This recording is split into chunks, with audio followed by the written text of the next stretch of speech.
Dr. Manoharan Hospital at Coimbatore Tadagam Road is owned by Dr. U. Manoharan, his wife, Dr. Jayasudha Manoharan, elder son, Dr. Hari Prasad, and younger son, Mr. Vignesh. Dr. Jayasudha's 82-year-old father was getting treated in a private ICU room in a Chennai hospital. On 4th September, he suddenly deteriorated with no pulse or BP recordable. But doctors put him on a ventilator and heart IV line and revived him. Information about his condition was given to his daughters. Next day, on 5th September, Dr. Jayasudha and her two sons entered the ICU on the pretext of seeing her father. Thinking that they came out of love for the father, the nurses allowed them inside. After some time, Dr. Jayasudha asked the nurses to go out of the room as she wanted to talk something personal with her father.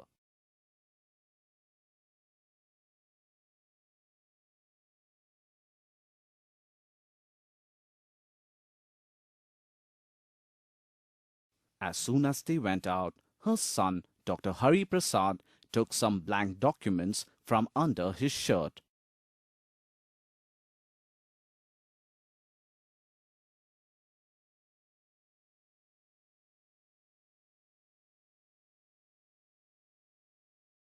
They threatened the 82-year-old man that they would kill him and put the blame on the hospital and made him sign one paper.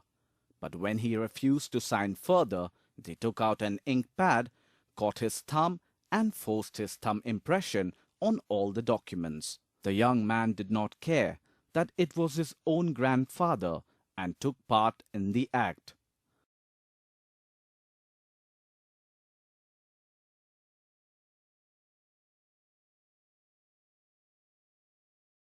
Once done, Dr. Hari Prasad quickly hid the documents under his shirt.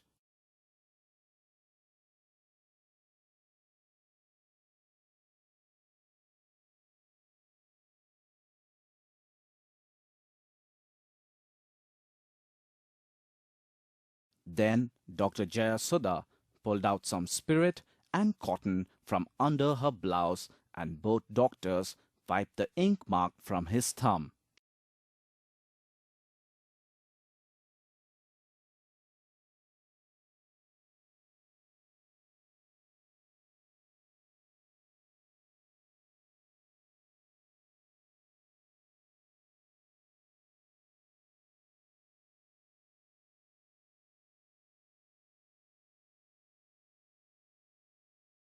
Though very weak, the patient protested. In order to shut him up, Dr. Jayasudha bent under his cot and unscrewed his heart IV line.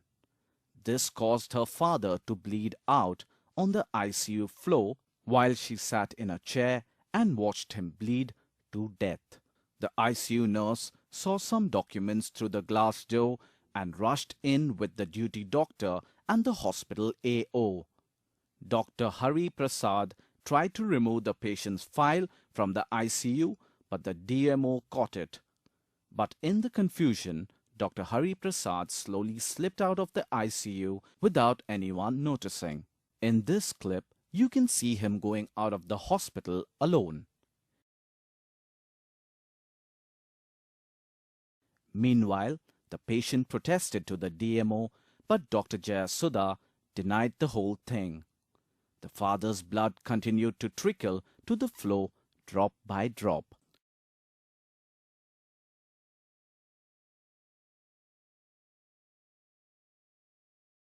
When told that the police will be called, Dr. Jayasudha got up to leave.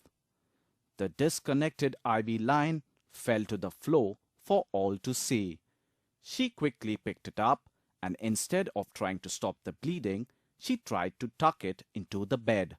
The ICU nurse took the IV line from her, connected it, stopped the bleed and saved the patient.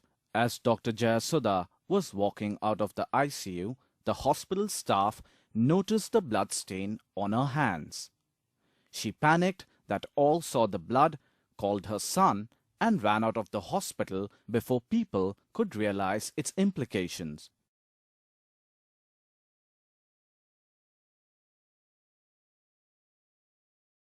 The ICU nurse noticed the blood under the cot and asked the maid to clean it. Even then, no one understood what was going on. Only when the whole episode was reviewed on the CCTV camera did they all understand that this was an attempted murder of own father and own grandfather caught on cam without culprit's knowledge. The entire unedited CCTV footage was immediately handed over to the Chennai police. What is a visitor to the ICU doing under the cot of a patient? How can a screw-type heart IV line unscrew itself, and how is blood seen on the floor? How many visitors who enter an ICU go out with blood on their hands?